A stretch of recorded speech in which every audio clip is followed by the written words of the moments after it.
போட்டித் தேர்வு மாணவர்கள் அனைவருக்கும் வணக்கம். நம்ம இன்றைக்கி நூல்வழி சீரிஸோட 15வது நாள் இருக்கோம். இன்றைக்கி நம்ம பார்க்க போகிறது 9ஆம் வகுப்பு புதிய தமிழ் புத்தகம் இயல் 1ல் இருக்கும் தமிழ் ஓவியம் என்னும் பாடப்பகுதியில் உள்ள ஈரோடு தமிழன்பன் அவர்களை பற்றின நூல்வழியை தான் பார்க்க போகிறோம். வாங்க பார்க்கலாம். ஈரோடு தமிழன்பன் எழுதிய தமிழ் ஓவியம் என்னும் நூல் இடம்பெற்றுள்ள கவிதை இது. இக்கவிதை குறித்து கவிஞர் முன்னுரையில் ஒரு பூவின் மலர்ச்சியையும் ஒரு குழந்தையின் புன்னகையையும் புரிந்து கொள்ள அகராதிகள் தேவைப்படுவதில்லை, பாடலும் அப்படித்தான் என்று குறிப்பிட்டுள்ளார். ஈரோடு தமிழன்பன் புதுக்கவிதை, சிறுகதை முதலிய பல வடிவங்களிலும் படைப்புகளை வெளியிட்டுள்ளார். ஹைக்கூ, சென்றியூ, நிமெரிக்கூ என புது வடிவங்களில் கவிதைகளை நூலை தந்துள்ளார். கவிதை நூலில் தந்திருக்காரு. இவரது வணக்கம் வள்ளுவ என்னும் கவிதை நூலுக்கு 2004ஆம் ஆண்டுக்கான சாகித்ய அகாடமி விருது வழங்கப்பட்டது. தமிழன்பன் கவிதைகள் தமிழக அரசின் பரிசு பெற்ற நூல். இவரது கவிதைகள் இந்தி, உருது, மலையாளம், ஆங்கிலம் உள்ளிட்ட மொழிகளில் மொழிபெயர்க்கப்பட்டுள்ளன. இதில் எத்தனை ஒன்வரி லைன்ஸ் இருக்குது அப்படிங்கிறத பார்க்கலாம். முதல் பாயிண்ட் என்னென்னா, தமிழோவியம் என்னும் நூலை எழுதியவர் ஈரோடு தமிழன்பன். இது ஒரு பாயிண்ட். அதுக்கப்புறம் இவர் ஒரு கூற்று சொல்லியிருப்பார். ஒரு அழகான கூற்று, ரொம்ப முக்கியமான கூற்று. ஏன்னா அடிக்கடி எக்ஸாம்லாம் கேட்டிருக்காங்க, ரிப்பீட்டடாக கேட்கக்கூடிய ஒன்று. அது என்ன கூற்று அப்படின்னா, ஒரு பூவின் மலர்ச்சியையும் ஒரு குழந்தையின் புன்னகையும் புரிந்து கொள்ள அகராதிகள் தேவைப்படுவதில்லை அப்படின்னு சொல்லியிருக்காரு. எவ்வளோ அழகாக சொல்லியிருக்காரு பாருங்கள். இந்த கூற்று ரொம்ப ரொம்ப முக்கியம், ஞாபகம் வச்சுக்கோங்க. அதுக்கப்புறம் ஈரோடு தமிழன்பன் அவர்கள் புதுக்கவிதை, சிறுகதை போன்ற வடிவங்களில் படைப்புகளை வெளியிட்டிருக்காரு. ஹைக்கூ, சென்றியூ, நிமெரிக்கூ என புது வடிவங்களில் கவிதை நூல்களை தந்திருக்காரு. எந்தெந்த வடிவங்களில் கவிதை நூல்களை தந்திருக்காரு அப்படின்னா, ஹைக்கூ, சென்றியூ, நிமெரிக்கூ. இந்த இருக்கு இல்லை, இந்த ஹைக்கூ, நிமெரிக்கூ, சென்றியூ இது அடிக்கடி கூற்று காரணங்களில் எக்ஸாமில் கேட்டிருக்காங்க. அதுக்கப்புறம் பார்த்திங்கன்னா, இவரோட ஒரு நூலுக்கு, கவிதை நூலுக்கு சாகித்ய அகாடமி விருது வழங்கப்பட்டது. அந்த நூலோட பேர் என்னென்னா வணக்கம் வள்ளுவ. எந்த ஆண்டுனா 2004ஆம் ஆண்டு. வணக்கம் வள்ளுவ என்னும் நூலுக்கு 2004ஆம் ஆண்டு சாகித்ய அகாடமி விருது வழங்கப்பட்டது. அப்புறம் அவருடைய பேர்லேயே தமிழன்பன் கவிதைகள் என்னும் நூல் இருக்குது இல்லையா, கவிதை நூல் தமிழக அரசின் பரிசு பெற்ற நூல். இவரது கவிதைகள் இந்தி, உருது, மலையாளம், ஆங்கிலம் உள்ளிட்ட மொழிகளில் மொழிபெயர்க்கப்பட்டிருக்கு. இந்த லாங்குவேஜஸ் எல்லாம் நீங்கள் கொஞ்சம் நல்லாவே படிச்சுக்கணும். ஏன்னா இவருக்கும் வைரமுத்துக்கும் ஒரு மொழி தான் டிஃப்ரெண்ட்டாக இருக்கும். ஈரோடு தமிழன்பன் அவர்களுக்கு இந்தி, உருது, மலையாளம், ஆங்கிலம் இதுதான் ஈரோடு தமிழன்பன். ஏன்னா இந்த அறிஞர்கள், அதுக்கப்புறம் அவங்களோட நூல்கள்லாம் எந்தெந்த மொழியில் மொழிபெயர்க்கப்பட்டிருக்குன்னு ஒரு செட்டாகவே நீங்கள் படித்து வச்சுக்கணும் நல்லாவே. ஏன்னா அது எக்ஸாமில் கேட்டு கன்ஃபியூஸ் பண்ணி விட்டுருவாங்க, பார்த்துக்கோங்க.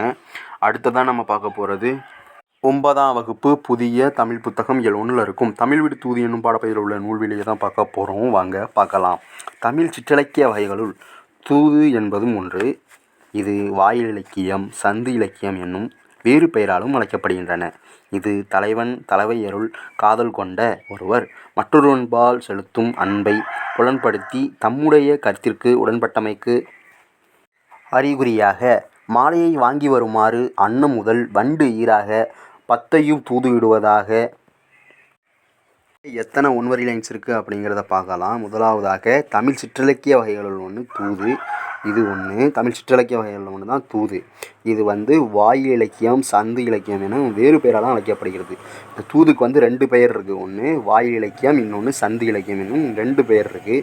இதுக்கப்புறம் இது தலைவன் தலைவியருள் கொண்ட மற்றொருவன்பால் அன்பை காட்டும் விதமாக அமைந்திருக்கும்.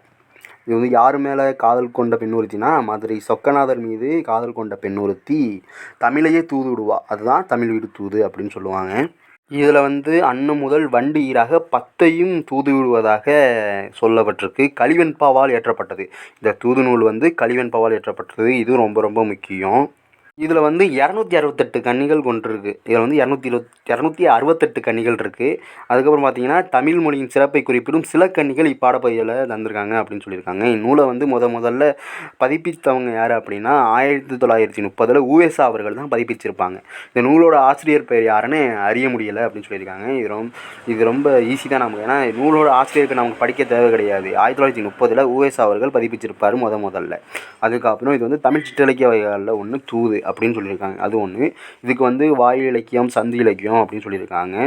இது தமிழை தூது விடுமாறு அமையப்பட்ட நூல். அதுக்கப்புறம் அன்னம் முதல் வண்டு ஈராக 10 பொருளை தூது விட்டுருப்பாங்க. இந்த தமிழோட தூது மதுரையில் கோயில் கொண்டிருக்கும் சொக்கநாதர் மீது காதல் கொண்ட பெண்ணொருத்தி தன் காதலை கூறுமாறு தமிழையே தூது விட்டுருப்பாங்க. தான் தமிழோட தூது அப்படின்னு சொல்லியிருக்காங்க.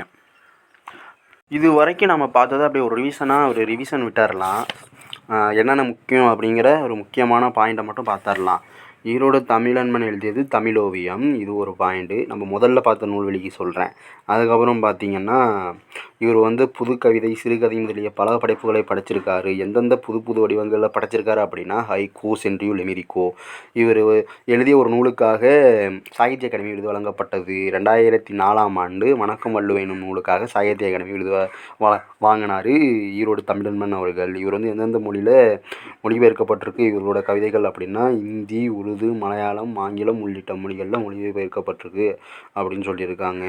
இவரோட தமிழன்பன் கவிதைகள் என்னும் கவிதை நூல் வந்து தமிழக அரசின் பரிசு பெற்ற நூல். ஈரோடு தமிழன்பன் வந்து அவரோட கவிதையோட முன்னுரையில் ஒரு முக்கியமான கூற்று ஒன்று சொல்லியிருப்பார். ஒரு பூவின் மலர்ச்சியையும் ஒரு குழந்தையின் புன்னகையையும் புரிந்து கொள்ள அகராதிகள் தேவைப்படுவதில்லை அப்படின்னு சொல்லியிருப்பார். இது ரொம்ப ரொம்ப முக்கியமான ஒன்று. அடிக்கடி எக்ஸாமில் கேட்டிருக்காங்க. அடுத்ததாக நம்ம பார்த்தது தமிழ் வீடு தூது. அதே இயல் 1ல் இருக்க தமிழ் வீடு தூது என்னும் பாடப்பகுதியில் உள்ள நூல்வெளி. இதில் என்ன பார்த்தோம்? தமிழ் சிற்றிலக்கிய வகைகளில் ஒன்று தான் தூது. இது வந்து வாயில் இலக்கியம், சந்தி இலக்கியம்னு இதுக்கு இன்னொரு பேர் இருக்குது.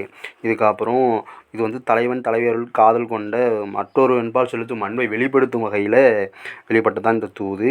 இது வந்து யார் மேலே அப்படின்னா மதுரையில் கோயில் கொண்டிருக்கும் சொக்கநாதர் மீது காதல் கொண்ட பெண்ணொருத்தி தன் காதலை கூறுமாறு தமிழ் மொழியே தூது விட்டுருக்காங்க. அதுக்கு பேர் தான் தமிழ் தூது. இதில் வந்து மொத்தமாக 268 கன்னிகள் இருக்குது. இந்த கன்னிகள் வந்து கூற்று காரணத்தில் அடிக்கடி கேட்பாங்க, கன்ஃபியூஸ் பண்ணி விட்ருவாங்க, பார்த்துக்கோங்க.